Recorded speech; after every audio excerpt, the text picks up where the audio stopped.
Let me go to,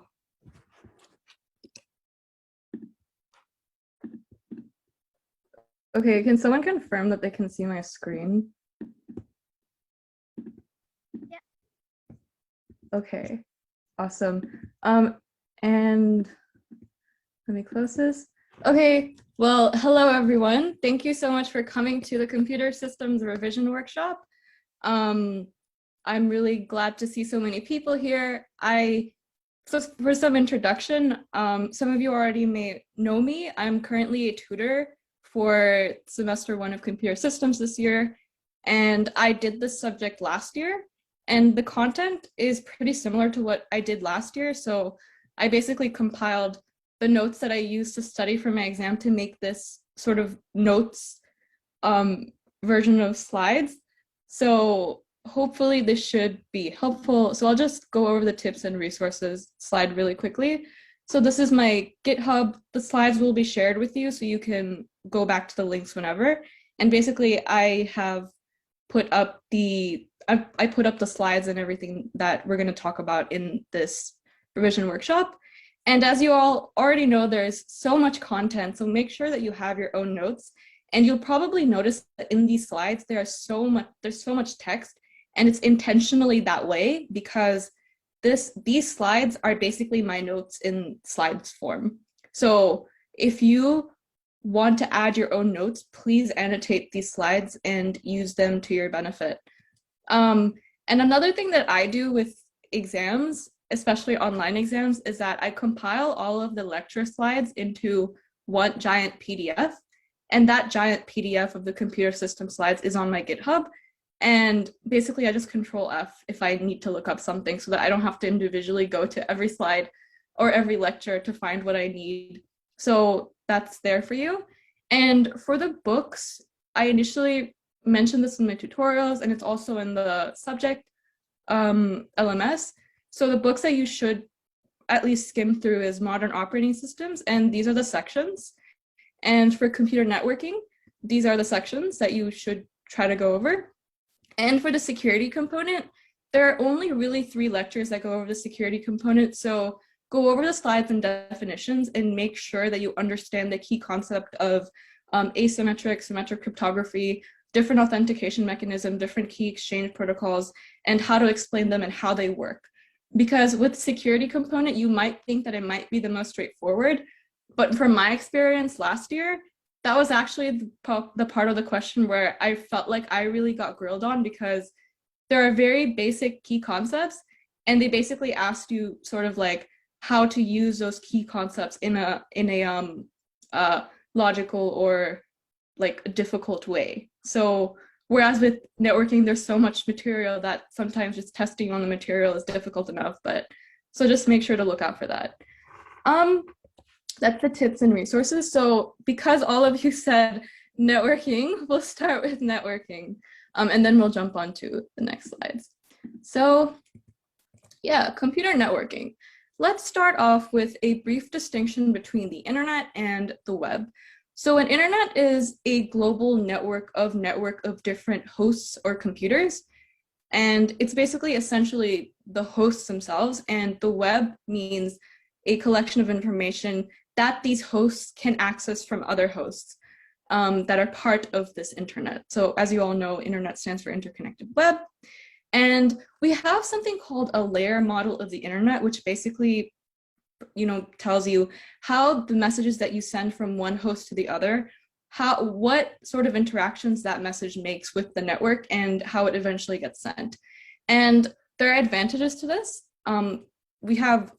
It's an abstraction. Having an abstraction is a good software practice. It's modularized, so that means you know what each layer is doing and it's easier to define.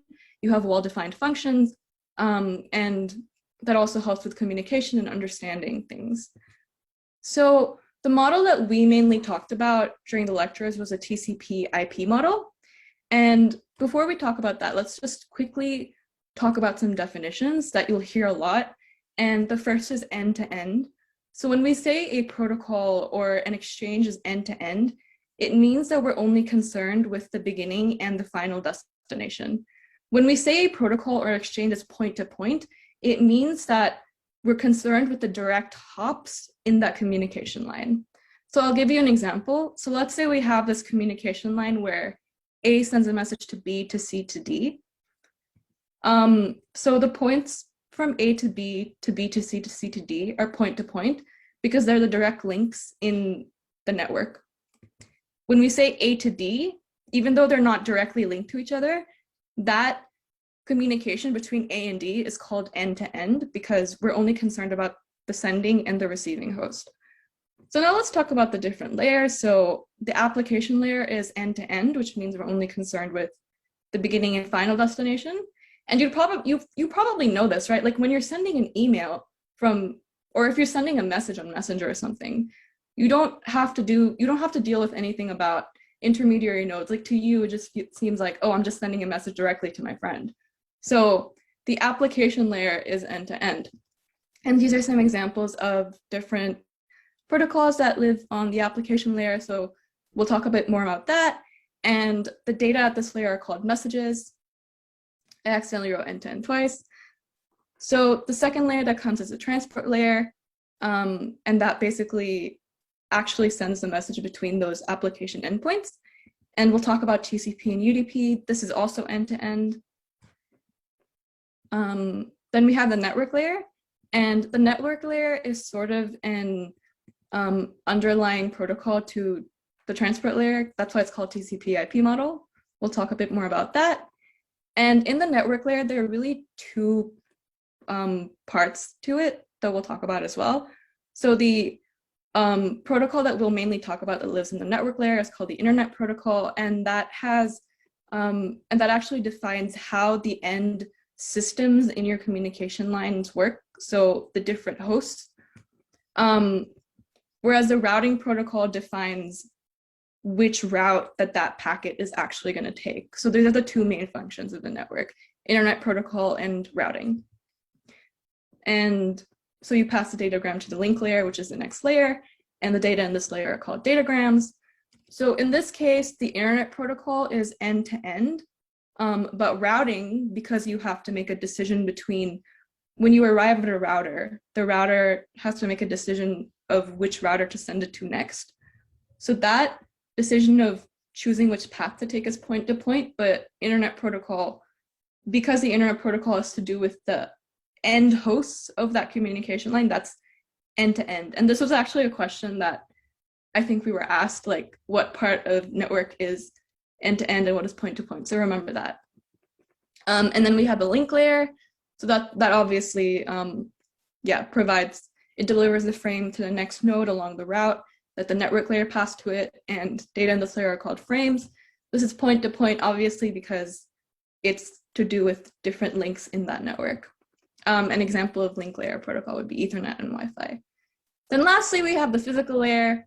So that's obviously moving the actual physical independent bits, individual bits within the frames. And this is obviously also point-to-point because you have to physically send it from one physical location to the other. And you can have analog or digital transmission. So now that we talked a bit about the layers, let's talk about what a protocol and service means. So you all probably know this. A protocol is message exchange between two peer entities. So if you're sending an email from your computer to another friend's computer, then that would be through a protocol. But a service is what you would provide to the layer above it. So your transport layer would provide services to the application layer. Also, if anybody has any questions, feel free to comment in the chat and I'll answer them during the break. So let's talk about the application layer protocols now. So firstly, there's Hypertext Transfer Protocol. The first thing you should know about this is that it's a client-server architecture. And that basically means that there's a host that's always on and you can reach out to it anytime. And this basically services the clients that reach out to it. And with HTTP, you need to know that a web page basically consists of multiple objects, including the base HTML file. And all of these objects are accessible by a single URL. And if we have a web page that has 5 images, how many objects does it have? Does anyone want to answer that question? Andrew, can you tell me if anyone's answering that question They're saying 6. Yeah, good job, people. It is 6 because the base HTML file is also considered an object. This was also a multiple choice question we had last year. The base HTML file is one object, and that references other objects within it. And HTTP, as you all know, runs on top of TCP rather than UDP because we need reliable data transfer when we're sending, for example, an email. You don't want to receive garbled or out of order information when you're sending an email. And another thing that you should know is that with HTTP, you need to initiate a connection. So you need to initiate a TCP connection with a handshake. So that takes 1 round trip time. And then every request that you make and the response that you get is another round trip time. So if you have a persistent TCP connection, you have 1 RTT for initiating the connection and 1 RTT for getting each object back. If it's a non-persistent TCP connection. In a persistent TCP connection, scrap that. So in a persistent TCP connection, it's 1 round trip time for the request and response. In a non-persistent TCP connection, you need to establish a TCP connection again for every object. So you would need to initiate that connection again. Then just keep in mind for some common HTTP requests and common responses. Yeah, this is mostly just trivia, so make sure that you know what these requests do, get, post, and head, and the responses that you might get and what they mean. Now we know that HTTP is stateless, which means that every time your computer sends a request for a resource, for example, a website, the server that it's requesting from doesn't maintain any information about who you are. So we use cookies to help maintain state so that you don't have to, for example, log in every time you go on Facebook. And basically cookies have a unique ID to identify who you are and the site name. And it basically just contains information that you need for the site. And some question that you might have is, what's the difference between a cookie and a local storage? So for cookies, we have, the way you think about this is that you should ask yourself who is actually benefiting from the cookie and who's benefiting from local storage. So with a cookie, the server that is serving you needs that information about you. So there's server-side reading.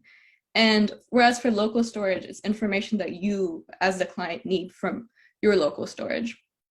So cookies are for server-side reading and local storage are for client-side reading.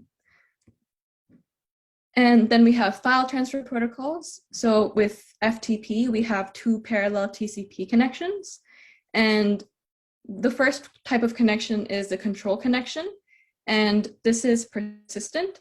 And in this one, you're basically sending control information where you include things like user ID and command to actually get the files. And then you have the data connection, which is a non-persistent connection. And this is where you send the file, you actually send the data or the files. And we call this out of band, which means that the actual connection establishment is different from the line where you actually send the data. So remember that word, out of band. Then we have SMTP, and the way it works is that if you want to compose a message, then your user agent, and that just means your, like the software that you're using to write an email, your user agent would send the email that you're writing to your mail server where it's placed in a queue. Then that server opens a TCP connection to the SMTP server on Bob's mail server and then sends a message. And then the SMTP server on Bob's side receives the message and puts it in Bob's mailbox. And then you pull the message using POP3, IMAP, or HTTP sometimes even. So the important thing here is to remember that SMTP is the protocol that's sending the message. And the way that your mailbox actually pulls the message from the SMTP server is through POP3, IMAP, or HTTP. That distinction is really important, and I think we were tested on this as well. These protocols pull and get the message. SMTP sends the message. Remember that. And then you read the email. And some similarities between these two protocols is that they're both used to transfer files. It's just different ways. And then they both use TCP. Some differences, like we mentioned, is that with HTTP, you're basically pulling information from the server. Whereas with SMTP, you're pushing an email to someone's server. This is just some formatting stuff. So SMTP uses 7-bit ASCII format. This is also really, really important. So remember that HTTP, when you're requesting objects from or resources from a HTTP server, all of the objects are in their own response message.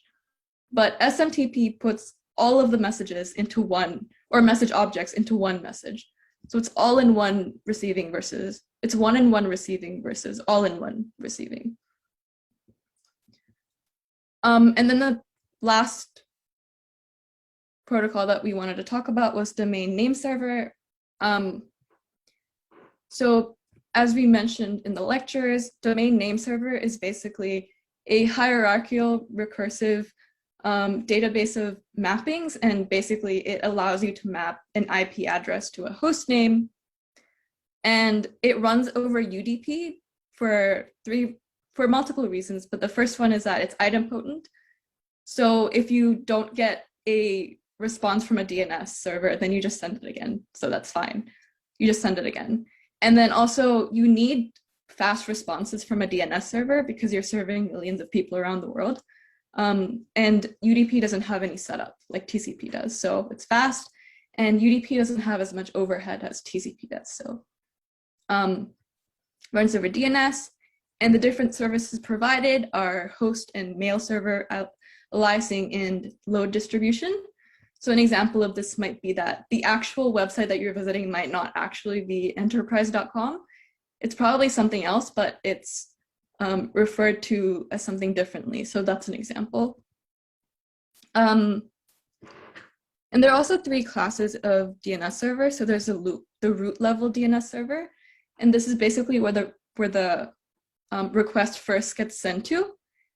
And if the actual mapping of the IP to the host name is stored in the cache, then it can just give you that response back really quickly.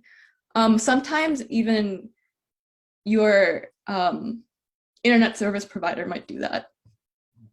And but if it's not in the cache, then the root level domain sends it to a top level domain.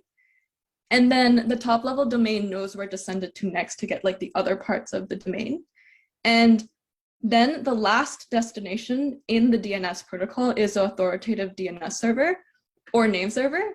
And that just means that when we say authoritative, we mean that this is actually where the IP address and the host name mapping is. This is the final destination in that route. So how do you actually make a DNS record for your website, for example? So basically, if you're a public organization, you actually have to go and create a record. And then there's this thing called like DNS flooding and all that. And until that mapping is done, nobody will actually be able to access your website through the actual domain name. They have to use, like, for example, the IP address. So until you have that mapping done, then nobody will be able to access it. And there are different types of records as well. So the type A record is the most simple one. So that actually maps the actual host name to the direct IP address. And this is usually in the authoritative name server because this is the actual mapping that you need. Then we have the name server, which is the thing before an A record, and it basically points you to where an A record might be. So an example of this might be that, okay, so this is foo.com. We don't have the information that we need, but we do know that this server might have the A record for the host name that you need. And then we have the canonical name, which is pretty simple. It just maps like the complicated long canonical name to the actual, or the long complicated name to the name that you want it to be. So for example, if you have like a personal website, I don't know, like betty.com, then you want to make it www.betty.com. So that would be a canonical name. Then we have the mail server name. So here are some practice questions, which are just, what do we mean when we say a DNS server is authoritative? So we mentioned previously that authoritative means that it's the last hop in the DNS route, and this is the actual IP address mapping. So it means that it contains a type A record or a direct IP address mapping. And another question might be, can a non-authoritative DNS server contain type A records? And we mentioned that some DNS servers can cache, so it might be stored in the cache. And lastly, what do we mean when we say that a DNS server is non-authoritative? So remember how we mentioned that if we don't have a type A record, then we have to have a name server record. And when we say we have a name server record, that means that, hey, we don't have the actual IP address mapping or the type A record, but we do know an authoritative name server or a different name server that might have that mapping. So the answer to that would just be it has a type NS record and a type E record. So the NS record is basically saying, this is the server that contains the mapping that you need, and here is the IP address for that server. So yeah. Also, I know that this is a lot of information in one go, but it's meant to be like comprehensive revision. So if you're confused about something or you're like, oh, wow, that's so much information, it's completely fine. Just come back and look over again. Now let's talk about the transport layer protocols. So the transport layer protocols provide logical communication between application processes running on different hosts. So notice how it says application processes running on different hosts. And in this case, logical communication means that it's direct communication between the processes. And a distinguishment between transport layer and network layer is that a network layer provides direct communication between the hosts, but it doesn't give you any information about the processes in the hosts. So the transport layer is sort of an extension of the network layer. Like we mentioned, logical communication means end-to-end. And here are some examples of the transport layer protocols that you know, UDP and TCP. Andrew, do people have questions? Not yet. Okay, cool. I just saw a lot of messages. Oh, so much content. I'm like out of breath. Okay, cool. We just got a question about whether top-level domains cache. Yeah, top-level domains can cache. So an example of a top-level domain caching might be your ISP, your internet service provider. Cool. So let's talk about the transport layer protocols, a continuation of that. So transport layer protocols extend the network layer, because remember, transport layer protocols go like, okay, we know that it belongs to Alice's computer, but we don't know which application in Alice's computer. So the transport layer protocol goes like, this application in Alice's computer. But the network layer protocol will be like, oh, we don't know anything about the processes. We only know that it belongs to this particular host. So remember that slight distinguishment. I'm sure a lot of you already know that. And the way it does that actual like delivery to particular processes is through multiplexing and demultiplexing. So when we say multiplexing, it means we gather all of the information from these different processes through their sockets. We'll talk a bit more about that later.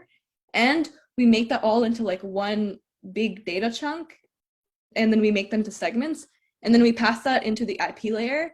And then later, when it goes to the host, it breaks down, and then it actually gets delivered to the process in the host.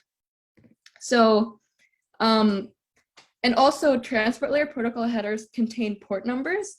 And this is actually what's used to identify the socket for the application process so that the transport layer protocol knows which application to give it to.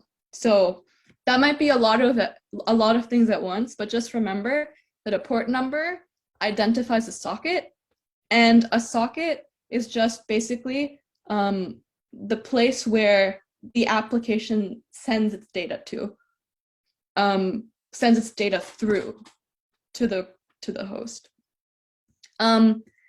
So, and network layer protocols only contain the IP address, which we mentioned only identifies the host.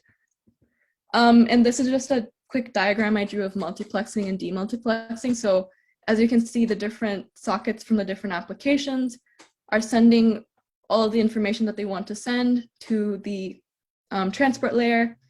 And then the transport layer puts them into one message, and then it goes to the host, and then it like goes to the correct socket or wherever it wants to be sent. So now let's talk about reliable data transfer, which is what TCP provides. So very simply, it just means no corrupted data. So that means when you send data over the network, it shouldn't be altered or changed. The packets you sent shouldn't be lost or duplicated for that matter, and they shouldn't be out of order. TCP provides reliable data transfer. So if UDP doesn't provide reliable data transfer, then when would we use UDP and when would we use TCP? So some examples of TCP might be like email, web, terminal access. UDP might be like we mentioned, DNS and routing table updates and network management protocols like SNMP. Because typically when we use protocols like this, it's when the network is congested.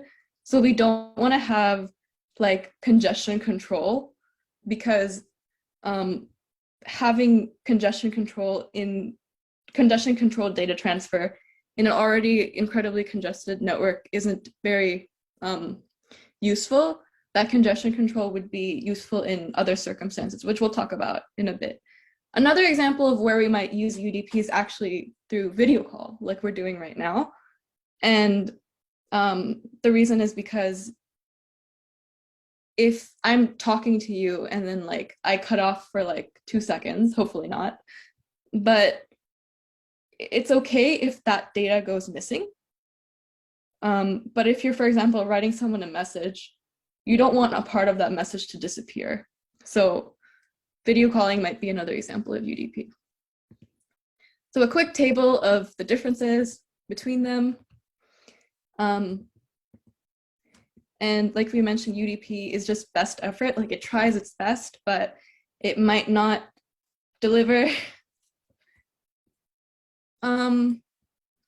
Now we might ask, how do we actually establish logical communication over TCP? So this looks like a lot of information, and this is a pretty important slide if you really want to understand the differences between like a socket and a port number and a connection and all this stuff. So if that stuff is confusing you, definitely pay attention to this slide, because there's probably a lot of stuff to unpack here. I'm just gonna catch my breath for like 3 seconds because that was a lot of talking. Okay. So the first thing is that a lot of people have an impression that a socket means a connection. So a socket is not the actual connection. For example, if you have a TCP connection, a socket doesn't mean the TCP connection. It's a part of the TCP connection, but it's not the connection. So in this case, let's say we have this computer, right? So that might be your computer. And we have different applications running on that computer. And each application has a port. Now let's talk about a port really quickly. So a port number identifies a communication endpoint of that process. So as you can see, an application can have more than one port. And that makes sense, right? Because if you're sending an email, then you might want to send an email to multiple different people, or a particular application might have multiple different connections, right? That makes sense. So a port number identifies which endpoint in that application is you're running at that time. So remember that. Now a socket basically combines that host IP address and that port number and goes like, okay, so we know that we have this communication endpoint, and we know that that application resides in this host. So the combination of that IP address and that port number is what we call a socket. And a socket is useless on its own because it needs to be part of a connection. And as you can see over here, a TCP connection is identified by the source IP address, the source port number, the destination IP address, and the destination port number. And if you notice that this actually makes up the source socket, and this makes up the destination socket. So the source socket, where you're sending the data from, it might be this, maybe it's that, I don't know. And if it's on a different computer, maybe it's this. So these two sockets and that protocol that you're using between those sockets make up the TCP connection. And with a UDP connection, because it's best effort, you don't actually know if it's going to be sent to the port that you want to send it to. So in that case, it's not identified by the receiving host. It's only identified by the sending host, because the sending host can't guarantee if it's going to get to where it wants to send it. So a UDP connection is identified by the source socket only and not the destination socket. That must have been a lot of content if you were confused about this. Does anyone have any questions about this slide? Quick question. So a port number identifies application, and the socket is basically which computer the application is on. Sorry, could you say that again?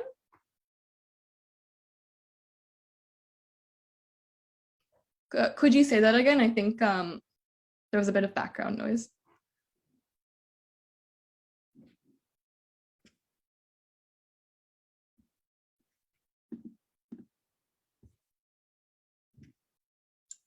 Wendy said that, yeah, she has some background noise. Can you type your question out?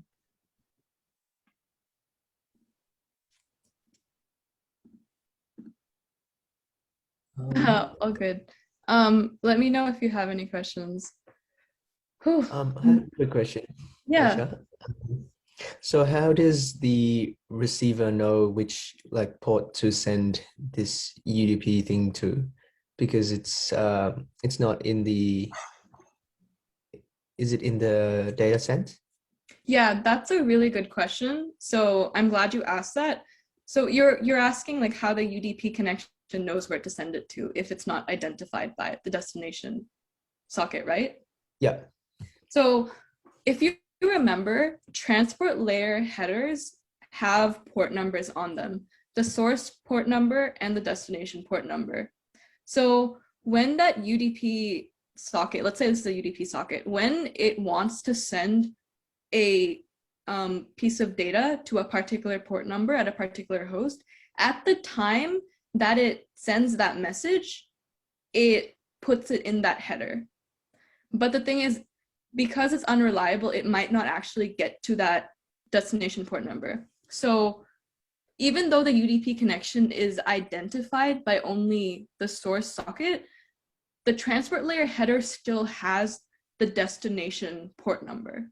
So that's how it knows where to send it to. But it's not included in identifying the connection because it's unreliable. Does that make sense? Right. So is this in the IP header? No, in the transport layer header. Oh, okay. Yeah, so the IP header has the IP address, but the transport layer header has the port number. Yeah, okay, got it. Thank you. Cool.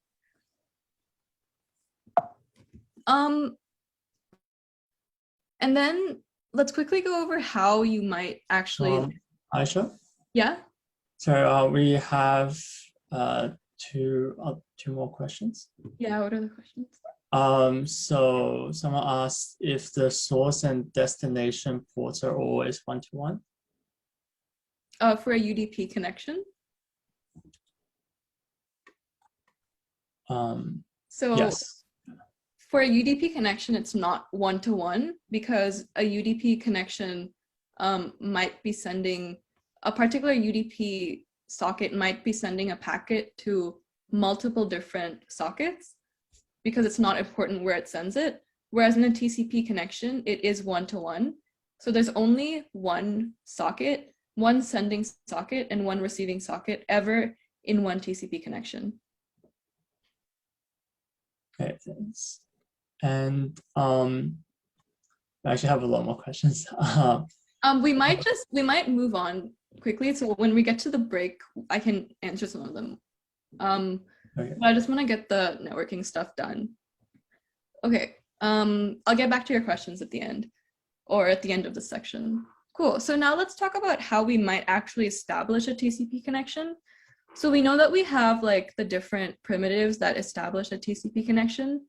So that's the first one is socket, and that actually like initializes as a socket, but it doesn't have a particular port number. So that's what bind actually does. So bind actually connects that socket without a port number to a port number.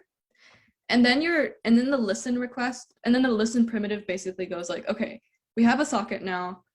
Let's listen for incoming requests and then just queue them up. So it doesn't actually accept anything, it just queues the connection requests. And then accept basically just picks out either the first one or one of them in the queue. And then that handshake happens, and that's how the connection is established.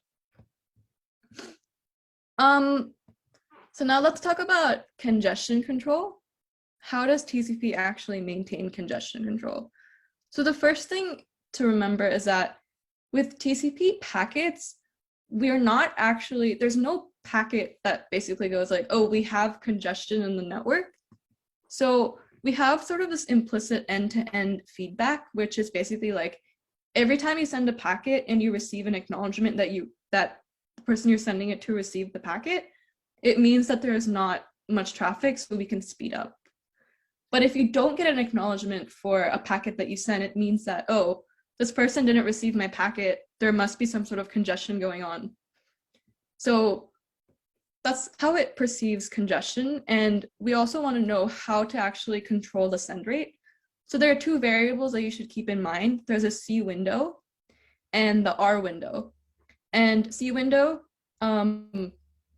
it's called a congestion window, and R window is receive window. And that just means that the amount of data that the sender can send into the network, and R-wind is how much data the receiver can accept. So when we have congestion, we limit it by the minimum of these two values.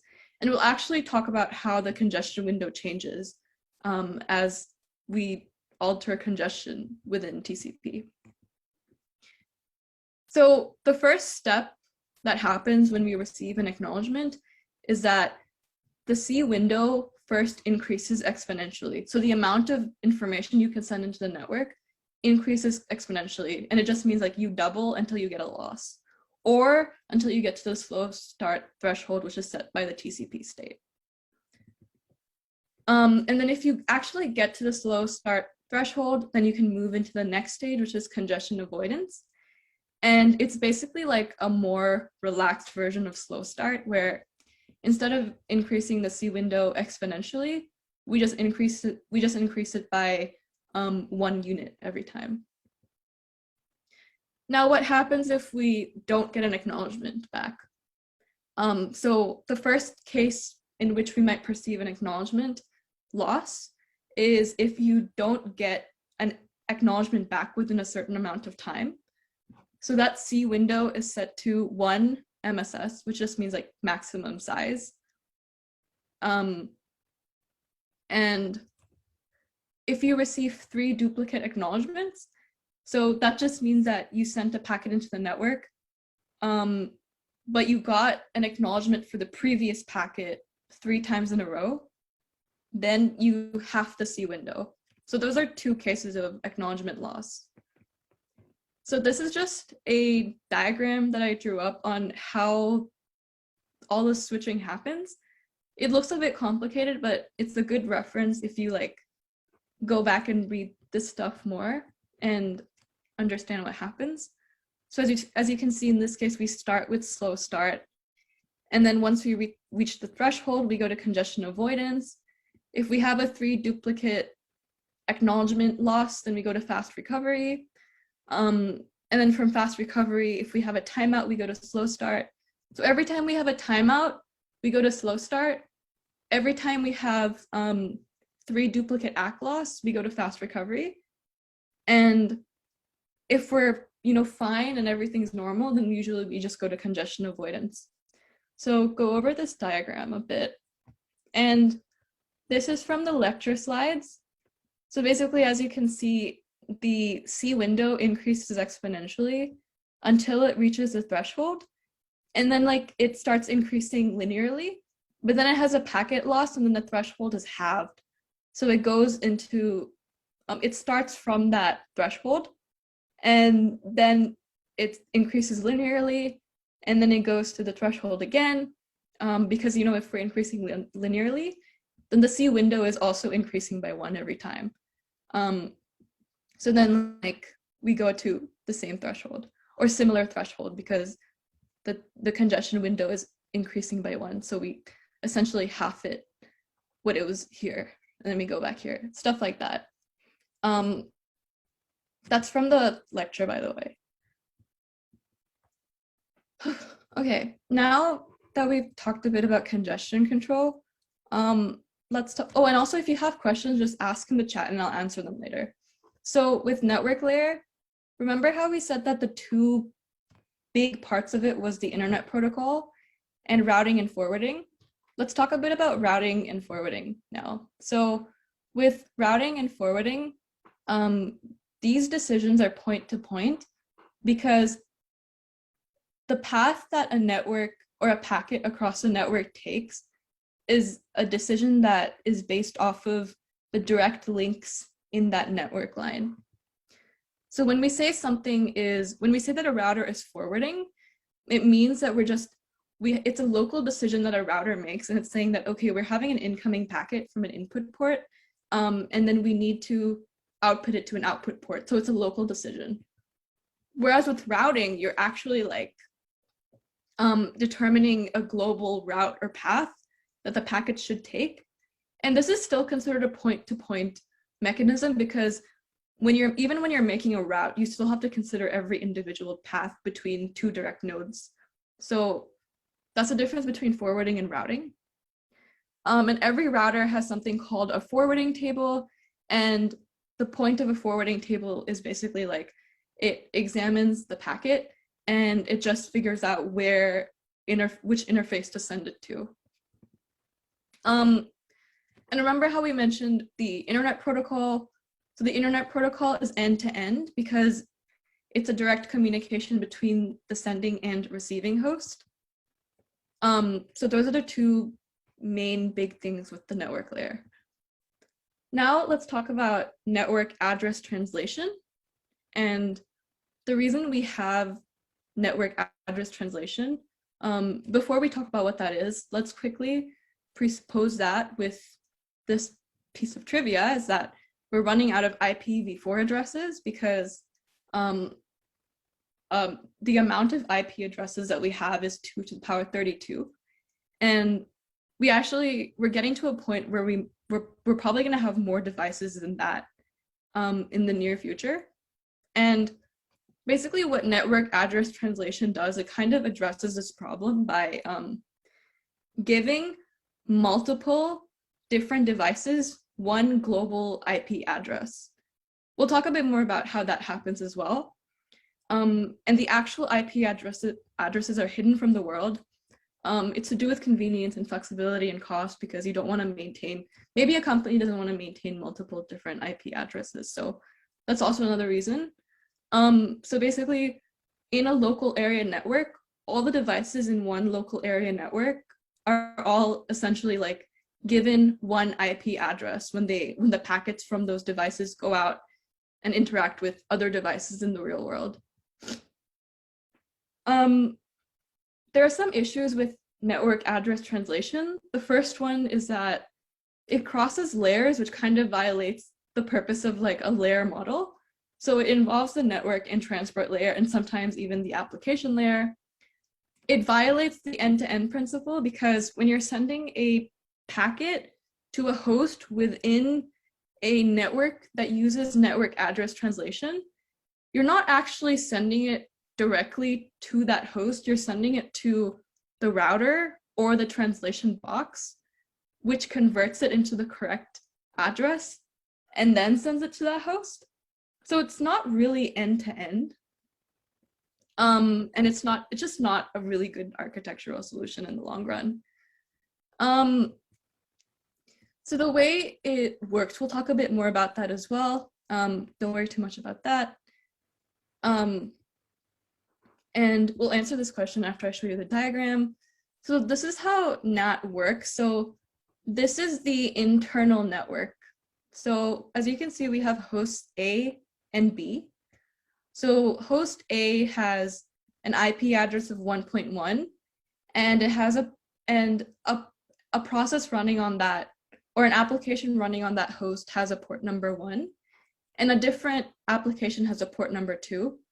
And for a different host B, that has an IP address 1.2, and an application running on that host has a port number 2. So as you can see, actual IP address, process port number.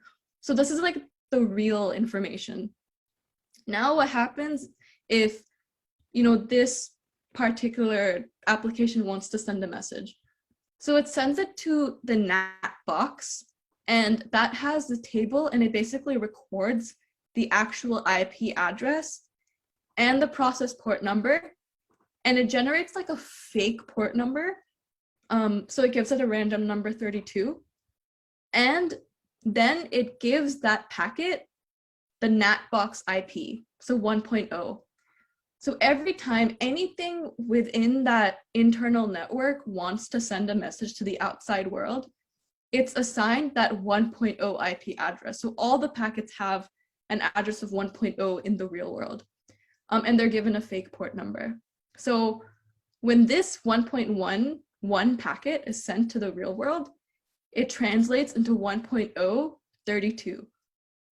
And then when it comes back, the NAT box goes like, oh, okay, which host did we assign a port number of 32? So it finds 32 here, and then it gives it 1.11 back.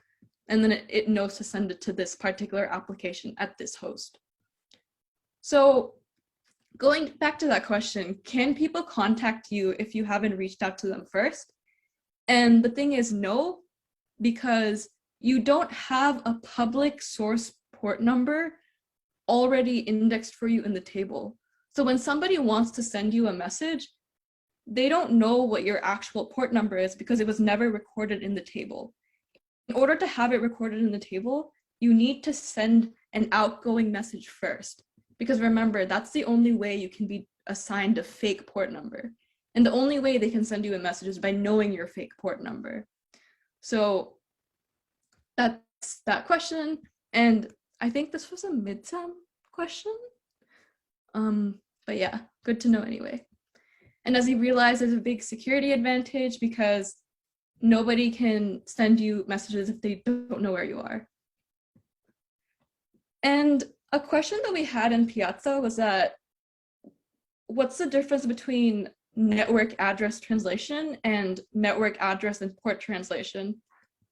And the answer is that this is technically network address and port translation because we're recording the port numbers, right? The purpose of NAPT is to give multiple different devices one global IP address.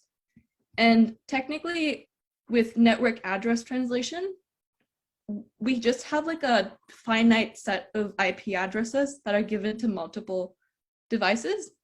So in a way, NAPT is just an extension of NAT.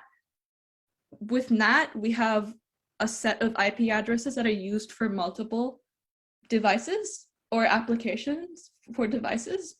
Whereas with NAPT, it's just one global IP address that's given to every single application on every single host. So that's like a technical distinction.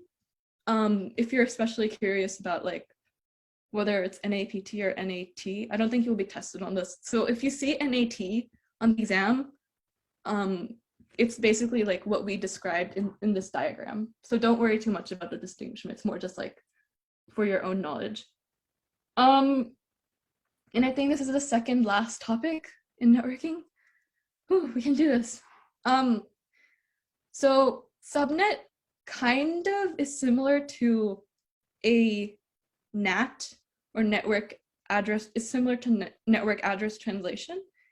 But basically here, devices within this particular subnetwork, they all have the same network part, and basically only people within a particular subnet can talk to each other directly without an intervening router.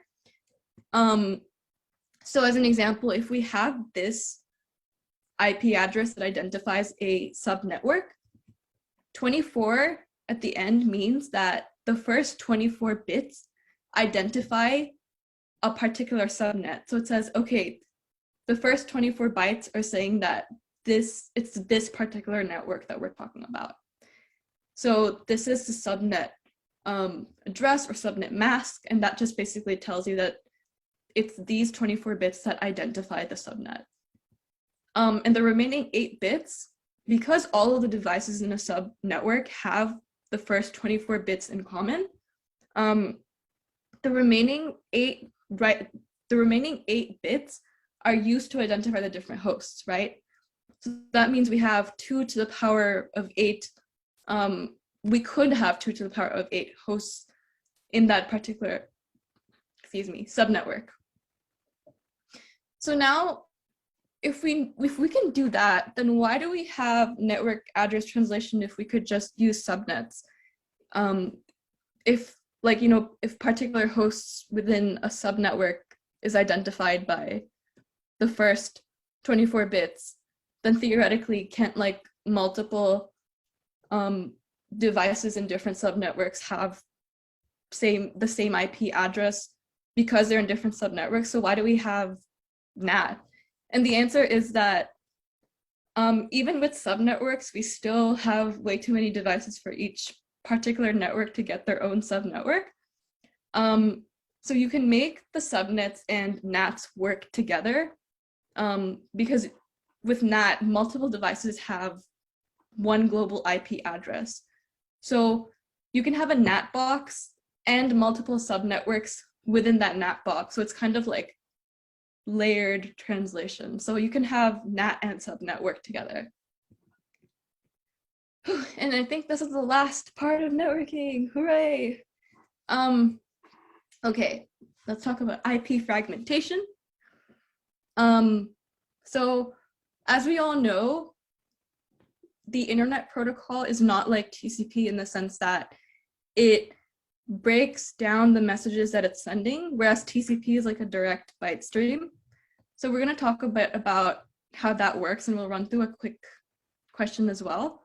So basically, like these fragments, the IP packet is broken into different parts called fragments. And when they get back to the end system, they're reassembled. So we're going to talk about a reassembly example. So let's say that we have a 4,000 byte datagram, and this is like the header. We have something called a frag flag and an offset. And for this particular IP packet, the maximum unit that each IP packet can have is 1,500 bytes. So first, let's talk about the different flags. So the frag flag is basically saying like, is this datagram broken? And this is 0 because it's not broken. That's like the actual packet that we want to break. And offset is saying that this is the byte where we are for that datagram. So if we have like 3 different flags, then the offset just tells you where that like broken packet is starting. So the first way you might answer this question of like, how would the broken packets look like is first you need to ask yourself, how many fragments do we need? So that 4,000 bytes would be divided by 1,500, and we end up with 2.6, and obviously we need to round up, so we need 3 fragments. The last fragment won't have as much data as the first 2. And remember that each IP packet has a 20-byte header.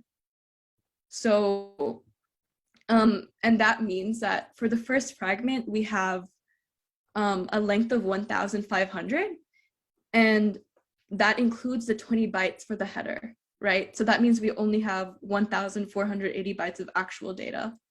And the index at which that starts is obviously 0 because that's the first packet. And also remember that the offset is an 8-unit byte. So for the second fragment, we also have a length of 1,500 that has 20 bytes for header, and that has 1,480 bytes for the actual data. And the offset, however, is 1,480 divided by 8. So that starts at 185 because this is asking where we are for that specific data in that datagram, which is why it's 1,480 and not 1,500. And then for C, that's a lot of information, but basically you need to ask your question of how much actual data do we have left? So remember, for this datagram over here, it's 4,000 bytes, but the IP header is 20 bytes. So that means we have 3,980 bytes of actual data.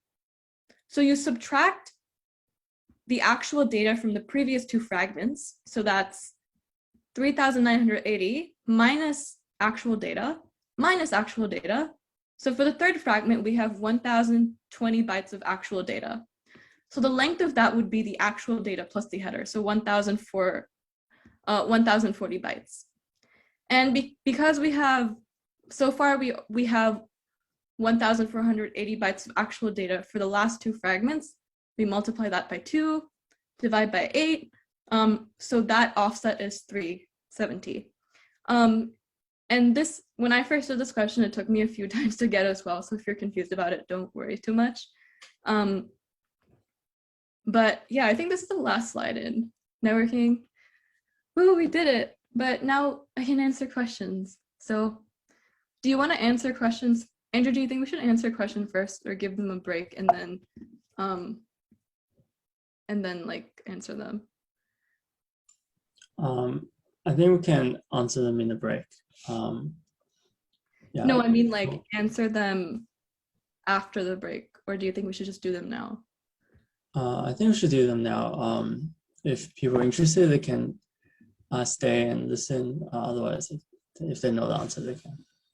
Okay, let's go to the question. Okay, so for this one, the offset does not include the header. That's why we're dividing it by the actual data. So it's 1,480 divided by 8. So the offset doesn't include the header. And the reason we add 20 to 1,020 is because it's for the header, right? Remember, so the actual data length is 1,020, but we need to include the size of the header, which is 20.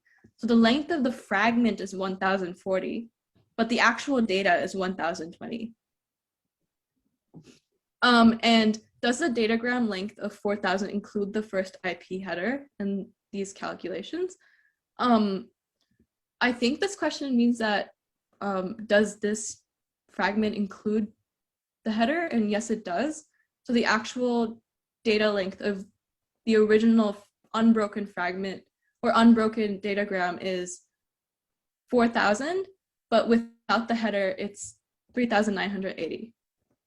So when it asks for remaining data, we need to include the header. No, so remaining data is the actual information within the packet. The header, the only time you use the header is when you want to give the full length of that fragment.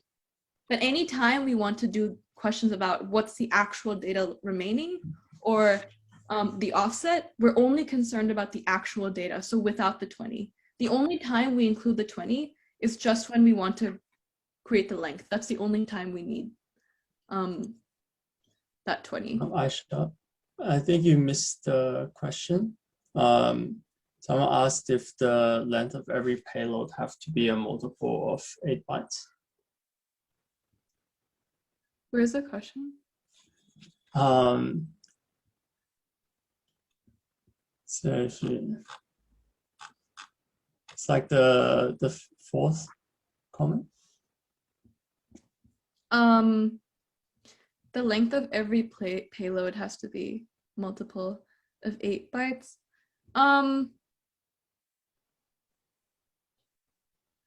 That's a good question. I actually don't think it has to be a multiple of 8. I think the way it might work is that if it's not a multiple of 8, then it might just round the offset up to the highest number. Don't quote me on that, but I'm actually not too sure if the payload has to be a multiple of 8. I will flag that question. And the difference between C window and R window is just that congestion window is the actual data that you're sending into the network, and R window is the amount of information that you're receiving from the network. So C window has to do with the sender and R window has to do with the receiver. And with TCP, how does TCP decide the slow start threshold? So that's determined by some probing at the beginning when you're establishing the TCP connection. Like you want to figure out how congested a network is at the time. So it's kind of just created based off of some variables at the beginning. Ooh.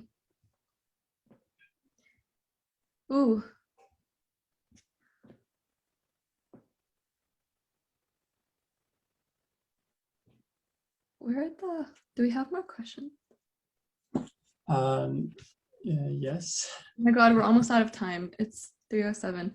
I think that, Andrew, how about this? I think that for the remaining questions, I can make a doc and answer them so people can go back to it on GitHub, because I do want to finish up the other parts because we're kind of running out of time. Yeah, sure.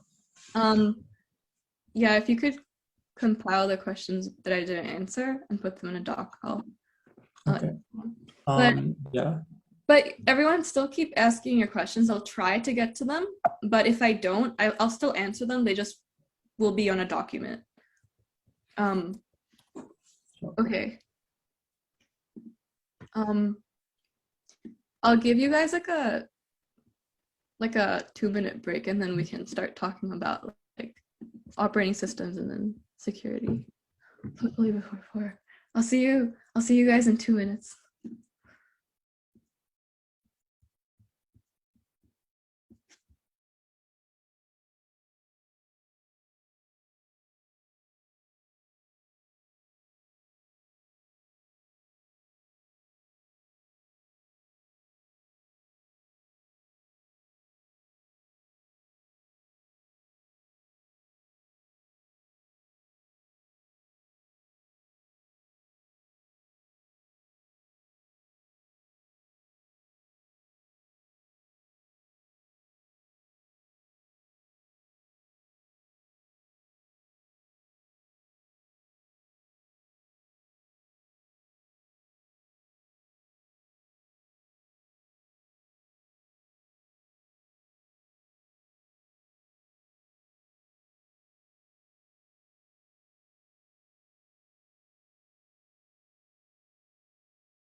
Okay,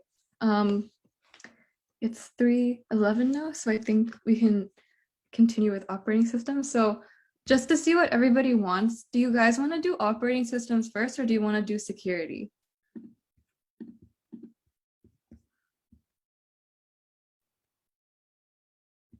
Oh, okay.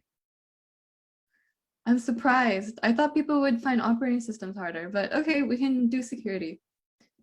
Oh, um, let's see what more people want. Oh wow, everyone's like,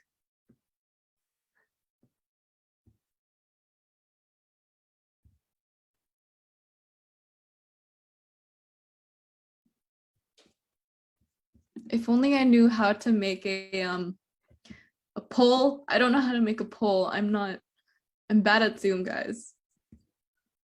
Oh, it has to be made online. Rip.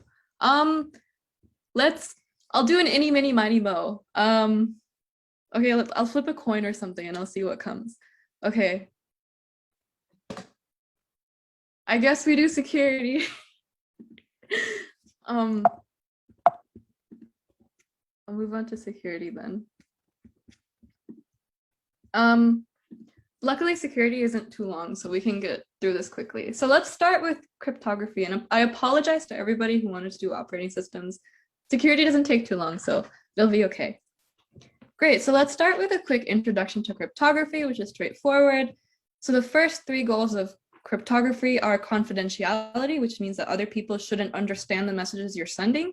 Authentication and verification, which means that if you're getting a message from someone, you want to make sure that it's actually the person who's claiming to send them.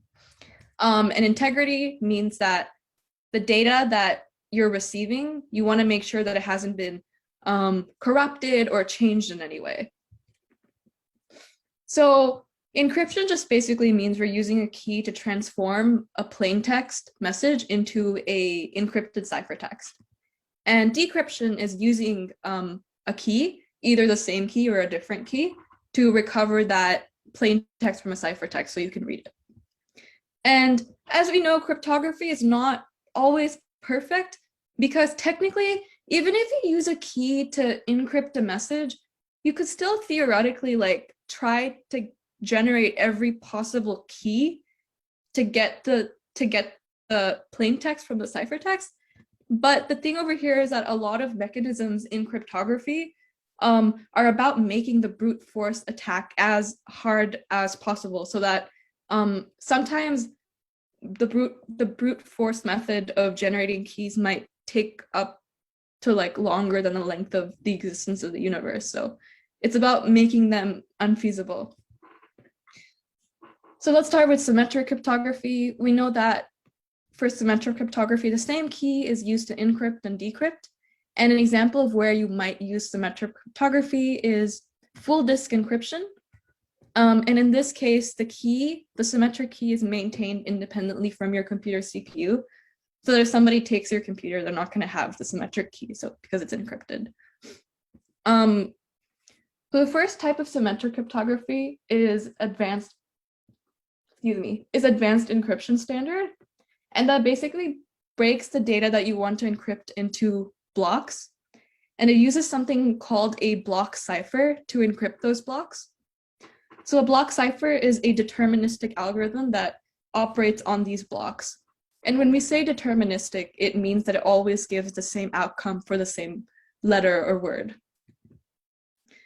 So let's talk about the first type of AES encryption, which is electronic code book. And in this case, as you can see, the plain text is broken into blocks, and the same key is used to encrypt each block. And because the same key is used to encrypt every block and there's no dependency on them between each other, there's no connection between them. It just means that you can encrypt them all at the same time. That's what we mean by parallelizable. It lacks diffusion. And when we say diffusion, it means that there's a lot of repeated patterns that you can see, because the output bits are basically entirely dependent on the input bits, but we want something to have high diffusion. because then that means that every time we use a key to encrypt something, there's a chance that it'll give us a different output. So that's better for us, the people sending the message, because then people can't find patterns in what we're sending. So remember the definition of diffusion. Yeah, and basically like don't use this because it's really bad. And you can see patterns and it's just not great. Don't do it. The second mode is cipher block chaining. And in this case, we have this initialization vector that we need to XOR with that first block. And then we have that XORed plain text with the IV. And then we use that in the encryption cipher. And then we use the key to generate the ciphertext. And then if you can see, there's actually a link between the generated ciphertext and the next ciphertext. So we need the previous ciphertext to generate the XOR of the plain text and that ciphertext to encrypt. So there's a dependency of each block with the previous block. And as a result, the encryption cannot be done all at the same time. Like you have to encrypt this one, and then this one, and then this one. However, when you do that encryption, that ciphertext is already generated. And when you want to decrypt, all you need to decrypt is the ciphertext and the key, right? And in order to get the plain text, you need the ciphertext of the previous one. And the thing is, you already generated the ciphertext when you encrypted them. So the decryption is parallelizable. And if you lose a particular block, there's only a dependency between immediate two blocks, right? So, you know, if this one gets corrupt or broken or whatever, it only affects the next one. As long as you have the ciphertext, as long as a particular block has a ciphertext of the previous block, then it's fine. So here's like a quick table of like what CVC and ECV can do. And when we say random read access, it just means that we can take any like particular ciphertext at any point and we can decrypt that. That's basically what random read access means. Now let's talk about asymmetric cryptography quickly. So we know that we use different keys for encrypting and decrypting. The public key, and the way it does that is that the public key and secret key are mathematically connected. If you ask me how, I don't know. Too much detail, I don't know how that works, but they're mathematically connected, and that's how you can encrypt and decrypt with different keys. So some differences between the speed of asymmetric and symmetric is that asymmetric is slower because public keys are just really, really big. And the kind of mathematical operations you do to encrypt with a public key is just a lot of work. So you have to do a lot of exponentiation and a lot of bitwise manipulation, and that takes a lot of time. So this is an example of asymmetric cryptography. So the person wanting to send the message generates a public key and a private key. So that person posts her public key online. And so she posts her public key online. So that's a key everyone can see. And then Bob wants to send a message to Alice. And because Bob has access to her public key, he encrypts it.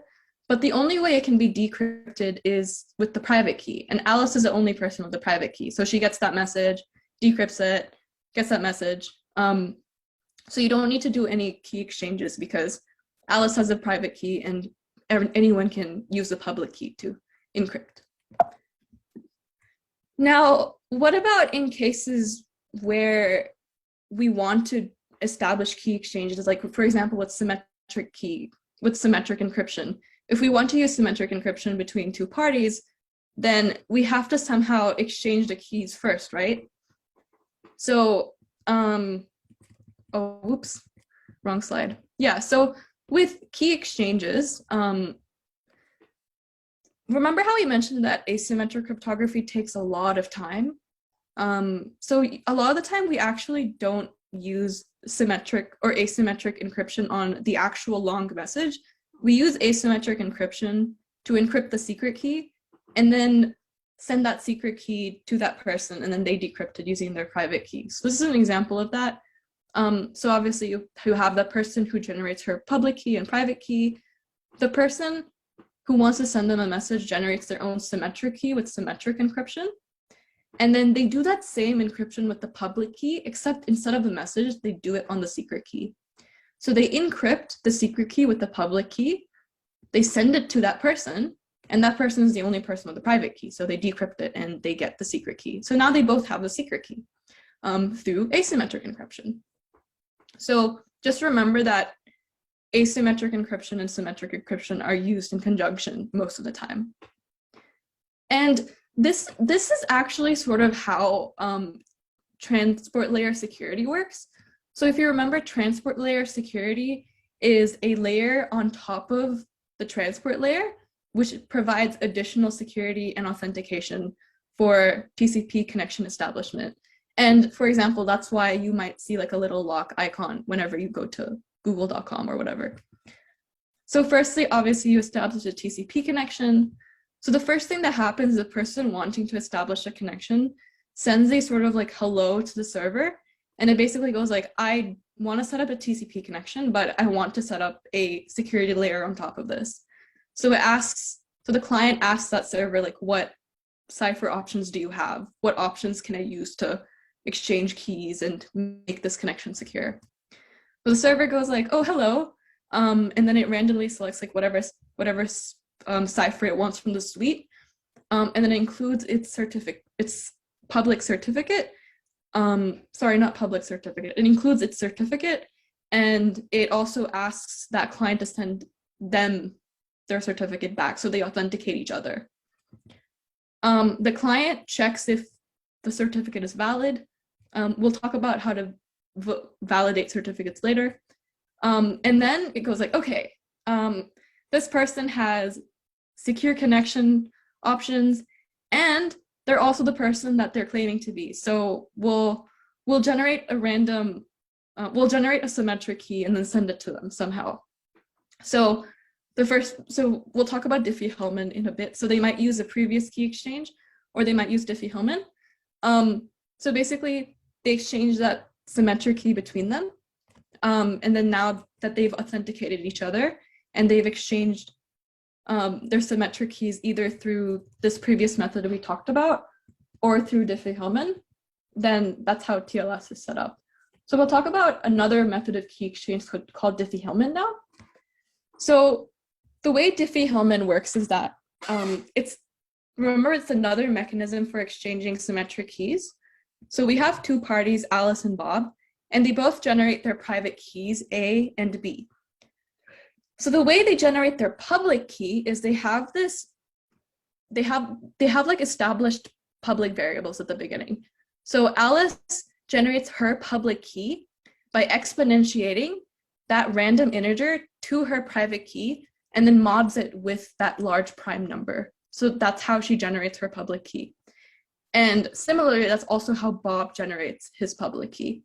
So they give that to each other, and basically now, after they send it to each other, Alice now has Bob's public key, but she also has her private key.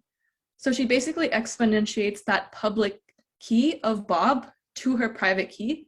And similarly, Bob exponentiates Alice's public key to his private key. And now you might ask, but Aisha, how is B to the power A the same as A to the power B? And I'll actually like show you how that works. So as you can see here, what is A? A is alpha A. My handwriting is terrible, sorry. Mod P, right? So what we're doing here in this case is we're exponentiating that public key to Bob's private key, right? And what is this to the power B? That's alpha AB mod P, right? And similarly, that's the same thing for Alice. So in this case, she's taking this value, right? And she's exponentiating it to the power A. So what is this value to the power A? That's alpha BA mod P. So alpha BA mod P is the same thing as alpha AB mod P. So that's how Diffie-Hellman does that exchange. Now let's talk about the benefits and some disadvantages of Diffie-Hellman. So the first thing is that it provides perfect forward secrecy. That when we say forward secrecy, that means that when Alice and Bob, when their private keys are compromised, it doesn't reveal any information about what key they're actually using to encrypt the message, right? Because if the only thing that you got was a private key, then how are you going to get the public key, right? And how are you going to get the shared key? You need a lot more information than that. And now you might ask, but can't you just generate that using the public variables? And that's why this forward secrecy only works if you destroy the public variables after you generate the shared key. Obviously, ideally, you would also want to destroy the private key, but it might be a case where somehow someone compromises a private key. So in that case, that particular session key or that shared key will not be compromised. And also you might notice that there's no authentication happening. So when Alice shares her public key to Bob, Bob doesn't actually know if it's from Alice. And also because there's an exchange happening, it's vulnerable to man-in-the-middle attacks. Let's talk about another method of authentication, which is generating a tag from an algorithm called MAC. So the goals behind a message authentication code is authentication, obviously, and integrity. So how this works is that first, a symmetric key is established between two parties, the sender and the receiver, and you send a message, and the sender wants to send a message to the receiver, but they go like, oh, I want to make sure that the message that I'm sending, I want the receiver to know that it's actually from me, and I also want to make sure that the message I'm sending isn't garbled or destroyed in any way as I send it across the network. So what they do is they generate something called a tag from this MAC algorithm using a symmetric key. And note the symmetric key is important because only the people with that symmetric key can generate that tag from the MAC algorithm.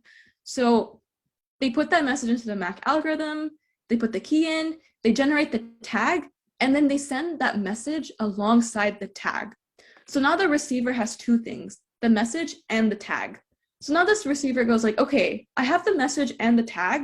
How can I make sure that this sender is who they claim to be? And how they do that is they take that message that they received, they generate their own tag using the MAC algorithm and their key, and they go like, is the tag that I generated the same as the tag that I received? And if they're the same, that has two implications. The first implication is that the sender is who they're claiming to be, because the only way they could have generated the tag is if they had that key. And the second thing is, because they're generating the same tag and it originates from the message, that means the message wasn't altered in any way. And this is just some like text if you want to go over how that works. However, remember, it authenticates and maintains integrity, but it doesn't maintain confidentiality because the message is being sent in plain text, but that's not the goal of the MAC. The MAC is just to maintain these two things, not confidentiality. So a lot of times you would use this in conjunction with a different form of encryption. Now let's talk about certificates, another way of validating if a person is who they claim to be. So a certificate is a document that is signed by a certificate authority that provides a proof of identity of a particular person or business or website or whatever, any entity. So the way this signing or creation of a certificate works is that, let's say there's this person, Bob, and he wants to say, I want to create a certificate that I can just send to anyone so that they know that it's actually me who's sending this. So the certificate authority creates a certificate for Bob, and the assumption here is that the certificate authority is trusted from the beginning. So in some cases, this certificate authority might not be trusted by someone, but this certificate authority has been signed by another certificate authority that another person trusts. So there's like this chain of trust going on. But yeah, a certificate authority signs the certificate by creating a hash of Bob's information, which includes the public key, with the CA's private key. So in order to actually get that public key from the certificate, the person who's getting Bob's certificate has to go and get the certificate authority's public key, decrypt it, or the public key, yeah, decrypt it, and then get the public key back. Now, let's say Bob has that certificate and everything, and Bob sends that certificate to Alice, and now Alice wants to verify if that certificate is actually Bob's. So first, Bob sends Alice that public key alongside that certificate that's signed by that authority. And then basically Alice verifies that certificate using the CA's public key, because remember that hash is generated using the CA's private key. So in order to get that public key back from the certificate, she has to use the CA's public key, the public key of Bob, that is. So she decrypts that using the CA's public key, compares the public key that Bob sent Alice and the public key she got from the certificate, and checks if they're the same. And he's like, okay, they're the same. Now you want to make sure if Bob actually has that private key to that public key that he gave her. And the way she does that is she picks a random number and she sends it to Bob, and she encrypts that with his public key. So the only way that Bob could get that actual number that Alice sent is if he had the private key, right? So he decrypts that private key. He decrypts that random number using his private key, and he sends it back in plain text to Alice. And Alice compares those two numbers, and she goes like, okay, the only way he could have decrypted this message that I encrypted with his public key is if he has the private key. So that's how that verification of certificates work. Oh yeah, and that's actually like pretty much the security content. So if anyone has questions about the security part, I'm happy to answer that now.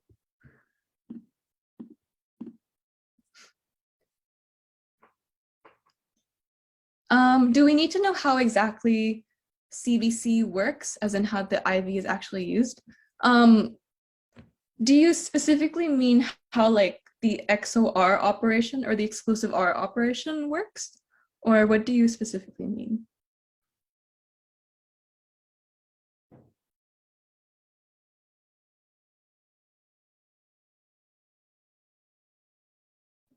Oh yeah, so we can go back to that quickly.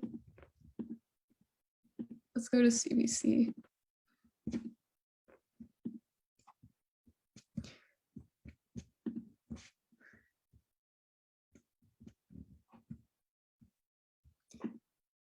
Is this it? Yeah, okay. So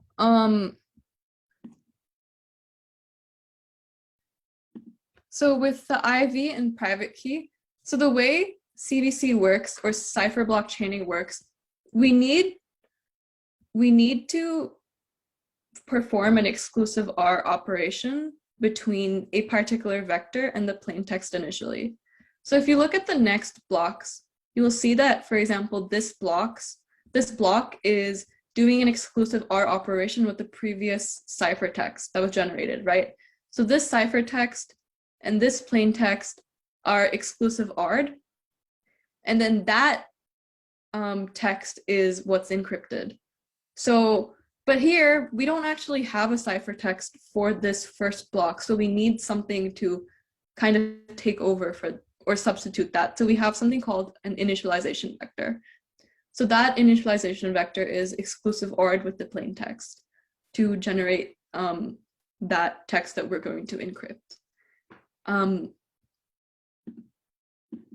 Yeah, does that make sense?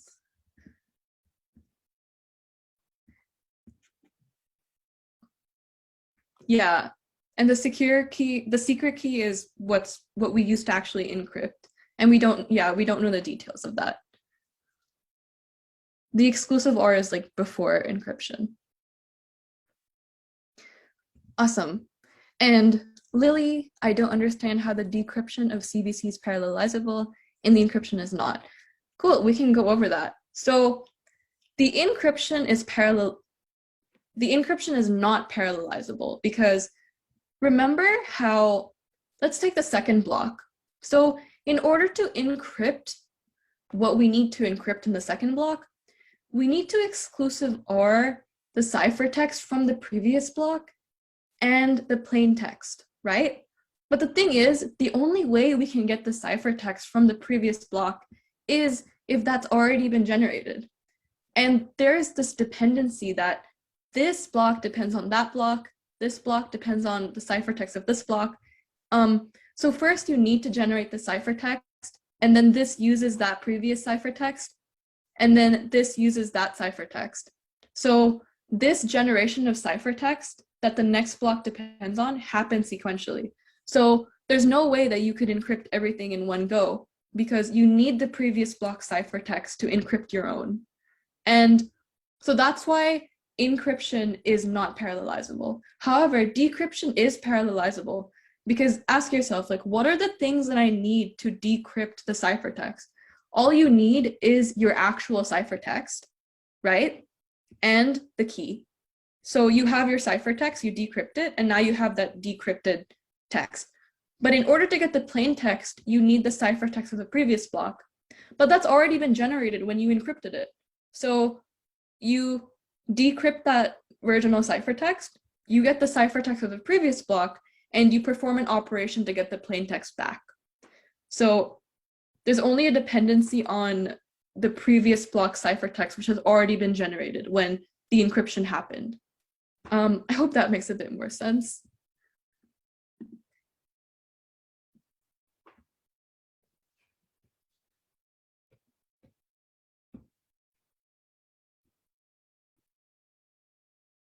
Yeah, Wendy, you're correct. And Jed.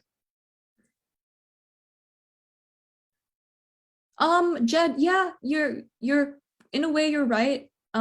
It doesn't directly depend on the first block, but it depends on the fact that the third block depends on the fact that the second block depends on the first, if that makes sense. So that's how that dependency in CVC would work.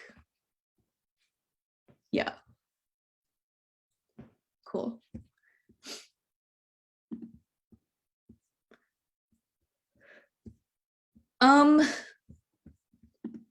I'll give you all a quick break and we'll go over the operating system stuff. We have 20 minutes left. I might go a little bit over time, but that's fine. It's cool if you have to go stuff. If you have stuff to do, that's fine. But I'll try to go over it after the break. Cool. I'll see you all in a couple of minutes.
Okay, I might continue on with operating systems now.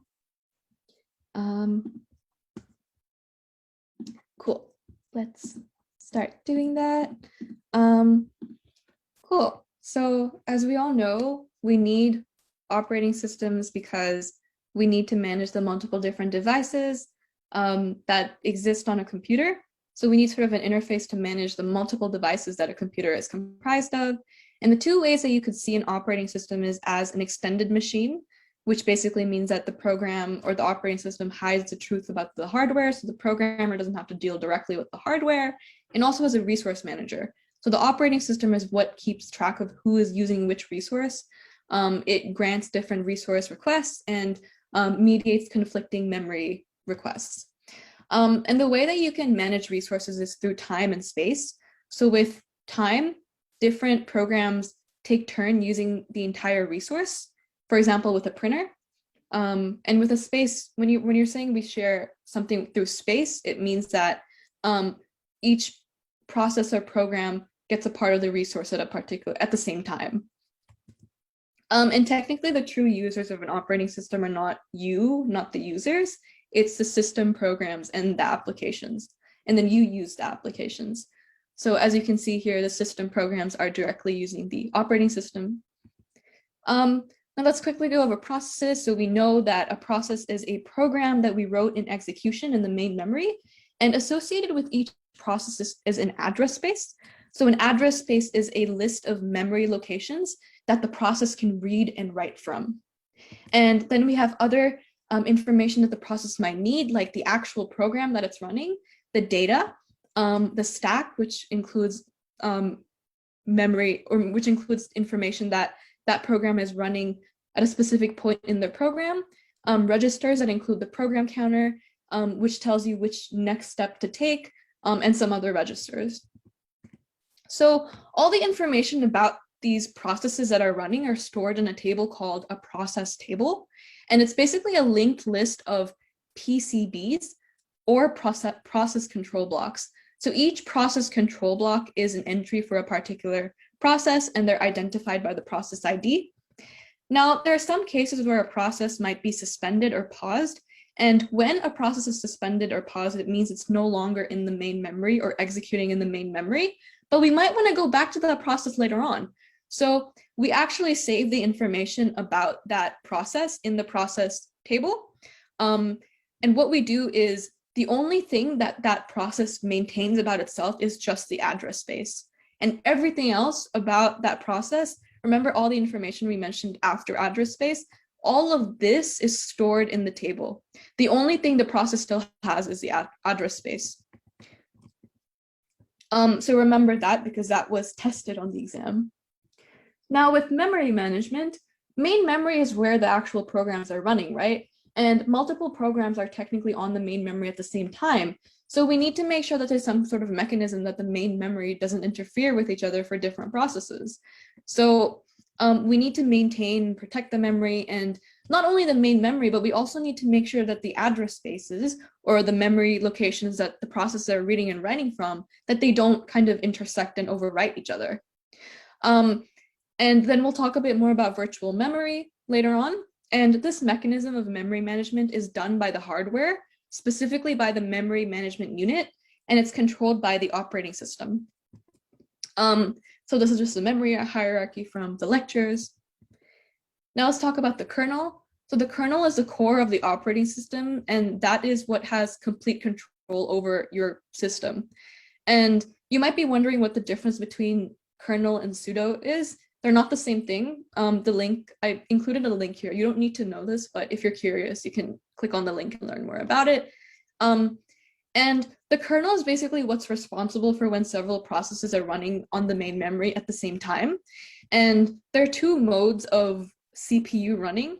So the first CPU mode is user mode, which just means that you can't do critical instructions like accessing critical memory, or creating or deleting files, or anything that just basically involves moving your hardware in any way. And the kernel mode allows you to do those privileged instructions. And the way that the hardware distinguishes between these two modes it has a register called a processor status word. And this register includes control bits. And these control bits have something called a mode bit. And that mode bit indicates whether the CPU is in kernel or user mode. So how does a mode switch between a user mode and kernel mode happen? So there are 3 different ways. The first and most prominent one is interrupts. So if you have an input-output device and your process needs more input from a particular I/O device, then an interrupt might happen, and it might go into a kernel mode based on that.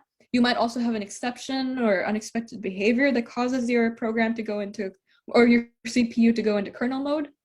And obviously also system calls. So one thing to notice here is that when your CPU goes into kernel mode, when it's done doing what it needs to do, it immediately goes back to user mode. It doesn't stay in kernel mode. That's really important to the security of the system. Now let's talk, we mentioned system calls here, so let's quickly talk about what they are. So system calls actually make the interface between the operating system or the kernel, the kernel is a better word, between the kernel and the user programs. So remember how the kernel provides privilege instructions that a program can execute? So the user program does this through system calls. So a user application program might execute a system call to do privileged instructions, to ask the kernel to do privileged instructions for them. And anything that has to do with process control, file management, device management, or communication is all in system calls. So if you're ever asked about things like, is making a directory or renaming a directory, does it have to do with system calls? Yes, it does. You have to do that through a system call. And when we say communication, that means setting up and establishing communication like lines. So for example, setting up a TCP connection, you'd have to do that through a system call.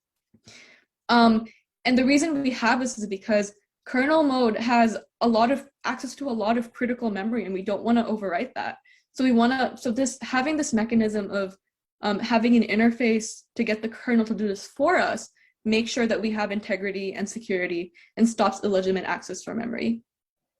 Now we know a bit about system calls, so let's go a bit more into process creation. So we know that processes aren't actually running truly at the same time. It's just that processes are running back and forth between the main memory, so it seems like they're running together. So in reality, they're not, but the processes don't know that. They think that they have the entire CPU to themselves, and they have what's called a virtual CPU. And the way we create processes is through 4 principal events. So when you actually turn on your computer, multiple processes that usually run in the background are loaded. That's how processes that help boot up your system load. And then maybe a process needs help doing the work that it needs to do right now. So it calls a system call to make another process to help it. Or maybe you as a user might create a new process. And the way you might do this is just as you'd expect, like type a command to open an application, open Zoom, whatever. And the last one is not too relevant to you, but it's on the lecture slide. So it's basically like, if you have a large mainframe that multiple people are connected to, and they want this mainframe to do requests. So I think a lot of you have done, or some of you may have done remote data training. So something like that. So you might send a bunch of data to a remote server, and the remote server waits until it has enough resources to run your request. And it goes like, okay, now that I have enough resources to run this request in the queue, let's start up some processes. So that's what a batch job means. So a question might be, give an example of when a running process might need a new process through a system call. So the way we need to think about this is that when would a process need the help of another process? It's when the type of work that it's doing can be broken down into different parts, and they can be done sequentially. So let's think of an example when this might happen. Maybe you're sending a lot of data over the network. So what are the steps that you need to do to send data over the network? So like we said, we need to formulate them in terms of independent processes that are done sequentially. So for example, if you're sending data over a network, the first process might be getting the data and storing it somewhere.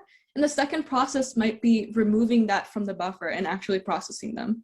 So if you have a question like this, think about it in terms of when a process needs help from another process, it's when the type of work that they need to do can be done independently, but sequentially. Now we know how to start a process. How do we kill a process? The first one is normal. So if you're done compiling a program, then you need to tell the operating system that you're done. The second one would be like an error exit. So if you try to compile a program that doesn't exist. The third might be if you're not expecting an error to happen, but it happens anyway. So if you're referencing non-allocated memory, or if you're dividing by 0. And the last one is murder, when another process kills another process. So the kill system call in Unix or terminate process in Win32. Unix really has no chill. They really have to be like kill, you know. And the different states that the process might be in are running, ready, and waiting. So when it goes from running to waiting, so running means that it's already on the main memory being executed, right? So when it goes from running to waiting, it has an IO request, and it means that it needs more input data than it already has. So it goes into waiting mode, which means it can't be executed even if it wanted to be. It needs the data. And then once it gets the data that it needs, it goes into ready mode. And ready mode and the difference between ready mode and running is that ready means that it's ready to run, but it's just not on the main memory and running yet. So maybe the scheduler goes like, okay, you can run on the main memory now. So it's running on the main memory. And maybe that program is now like, I've been running for like how long I should be running for. So then maybe like the scheduler interrupts that process and then it puts it into ready mode again. So an interrupt causes the process to go from running to ready. So if you'll notice that the only two like switching that can happen between running is if it's been running for long enough or if it has an input output request. So remember that transition from running to ready and running to waiting. So let's talk a bit more about the process table. So we know that each entry in the process table or each process control block has information about the process state. And we also mentioned previously, remember here, when is that transition of a running process? When is it moving from running to ready and running to waiting? It's when it has an interrupt. So even an IO request is a type of interrupt from hardware, right? So the core functionality of making it seem like multiple processes are running at the same time is through interrupts. So an interrupt is basically when software, mainly hardware, but sometimes software, stops the CPU from running that particular program and transfers execution somewhere else. And the important part about interrupts is that each input-output any hardware device has a location on hardware called an interrupt vector. And that interrupt vector contains the address of the program or procedure that you need to run when it interrupts the CPU. So that's really, really important, okay? Interrupt vector is the memory location, and interrupt service procedure is what you run when that interrupt happens from that device. We'll give an example about that. An interrupt service procedure is the process that you need to run when that device interrupts the process. So interrupt service procedure and interrupt handler are the same thing. So for example, what happens when a disk interrupt happens? So maybe the current process needs input from that disk right now. What happens? So firstly, all of like the closest memory locations to that process, they're all pushed into that stack by the interrupt hardware. Then the hardware goes like, okay, we moved the immediate data about our current process into the stack and now it's in the table. What do we do now? Then the computer decides to go to the interrupt service procedure at the interrupt vector. And then the software basically runs that, right? So it's at the location where it needs to be. It runs that procedure. And then the scheduler goes like, okay, well, now the service has been done. And now the scheduler has to decide whether it wants to go back to the original process that was running before or go to a new process. So if it's a process that I was running previously, then you load the process context from the table and then run that process again. If it's not, you just start up a new process. So this is like the steps that you take when an interrupt happens. So remember, the first steps are by hardware and then the software takes over.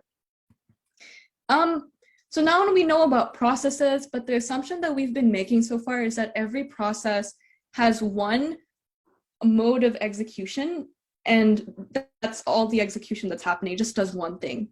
But a thread is sort of like a process in a process. And it's similar. So threads within a process, for example, threads here, it's really similar to the concept of multiple processes running in parallel, but they're not as independent as 3 parallel processes, let's say. So for example, because the threads are in the same process, they all have the same address space. Remember what we said address space was? Address space means the memory locations that process needs to read and write from. So they all share the same global variables and information like that. So another thing is that every thread can read, write, or delete another thread's stack. And that stack is just like the immediate information that thread needs at that point that it's running. And you might ask, like, but doesn't that defeat the purpose of like security and stuff? Aren't we not supposed to be able to do that? And the thing is, with threads, not really. You can't have protection between threads in the same process because that's impossible. Like, they by definition share the same address space. You can't do that. And also, like, you don't want to do that because the whole point of threads is so that they can work right alongside each other and use the same address space and things like that. It's in one particular process. So you don't want that to happen. You don't want protection to be there for threads. And they can also be in similar states to processes, so these 4. And we mentioned that they have their own stack.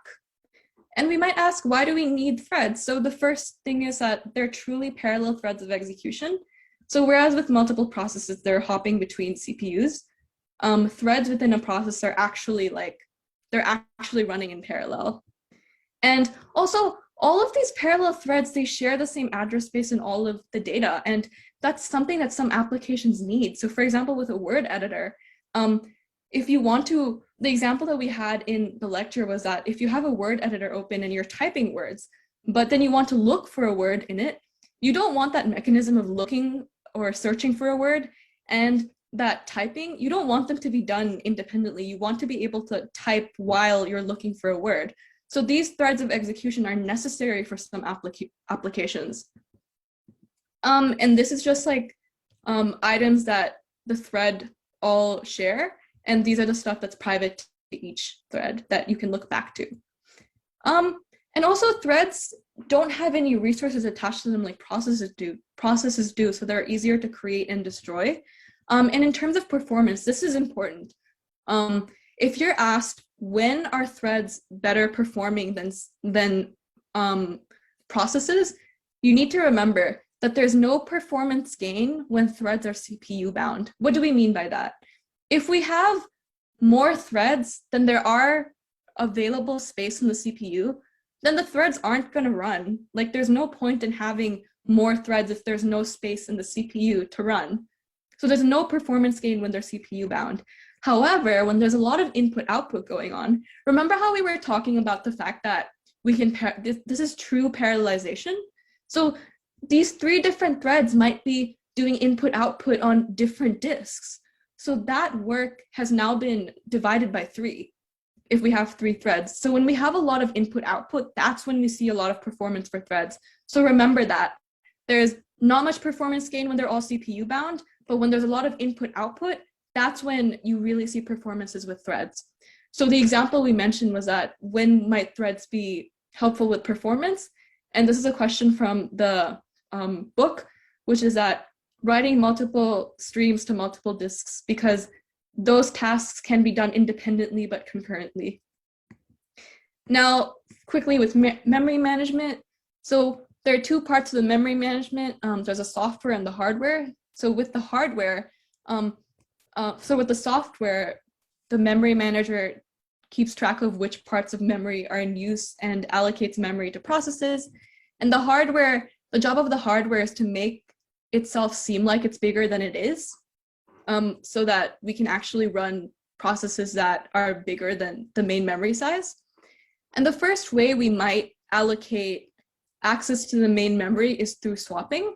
So how this works is that, so if you look at the time over here, we have one process A and then AB and then ABC, but then D wants to come in.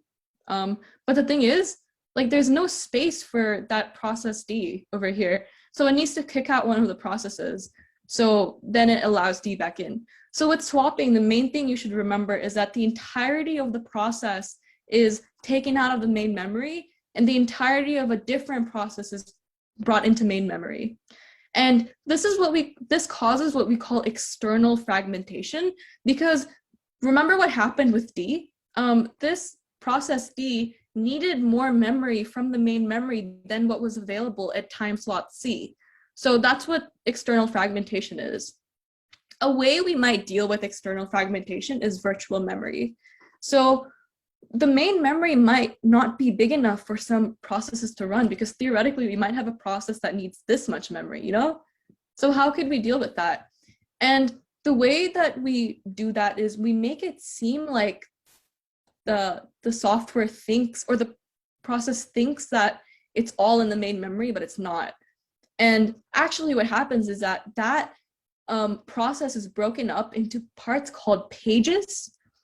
And those pages those broken up pages are now, only the relevant pages are now in main memory. So only the parts that we need of that program are only in main memory. So without virtual memory, if we try to access more RAM than we have, then we crash. So when D tries to access memory in the RAM that it doesn't have, there might be some sort of fault or page or segmentation fault, something like that. But when we have virtual memory, we have flexibility in how we use the random access memory, because it's the processes are broken up into pieces. And so we mentioned that the memory for each process is broken up into pages. So maybe if the size of A is, actually we have an example for that, we'll talk about that. So it seems like to the software that all of those pages are in contiguous locations. And that's what it sees as the virtual or fake address. But in reality, like we mentioned, only the parts that we need are in the main memory, and all the other parts are in the disk. So the actual physical address of some pages are in the disk, and some is in the main memory. But to the software or process, it seems like everything is in one location in the RAM. And that fake address is called the virtual address, and the physical address is the actual location of where they are in disk and main memory. And the physical part of the hardware memory management unit translates that virtual address into physical addresses when we switch pages in and out from the disk and main memory. And each process has their own virtual address space and page table where they store their physical address locations.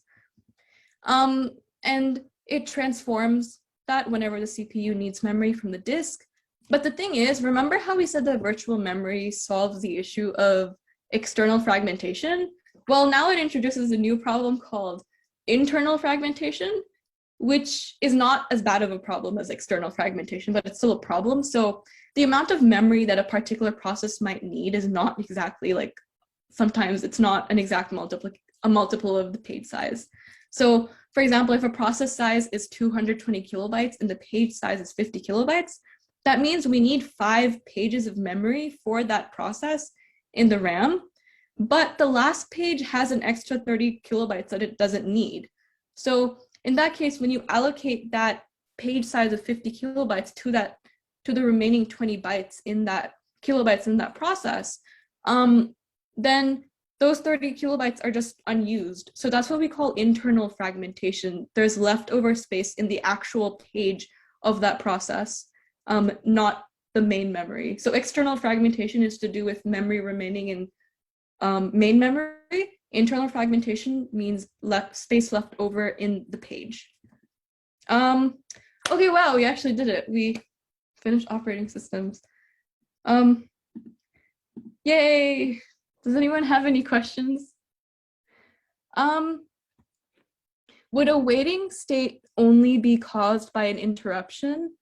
In other causes, when a process is paused by the scheduler, that would be a ready state. Yeah, so waiting means that it's waiting for an external event to happen so that it can go resume doing what it was doing. So the thing is, with it, waiting state is usually just because of like it needs input output. That's usually the main reason why it goes into waiting. I can't think of other reasons why it would go into waiting state. So for example, if the program is like, if it has a fatal error, then in that case, it wouldn't be waiting, it would just be blocked or it would be suspended. So I think the only time that you would go into waiting state is waiting for an IO event. Is that what you were asking, Wenyi? And internal fragmentation is solved by a page table. Not necessarily. So internal fragmentation is an inherent problem of virtual memory and just paging in general. Because like in the example that we gave over here, sorry, let me move this. So in the example that we gave here, remember that the page size is 50 kilobytes and the size of the process is 220 kilobytes. So that means that we need at least 5 pages for that process, right? But for the 5th page, if the 5th page is 50 kilobytes and we're only using 20 kilobytes of that 50 kilobyte page, the remaining 30 bytes can't be used by any other process because the minimum memory allocated is 50 kilobytes, right? So internal fragmentation is an inherent part of virtual memory, and it occurs when the size of the process is not an exact multiple of the page size. Does that make sense?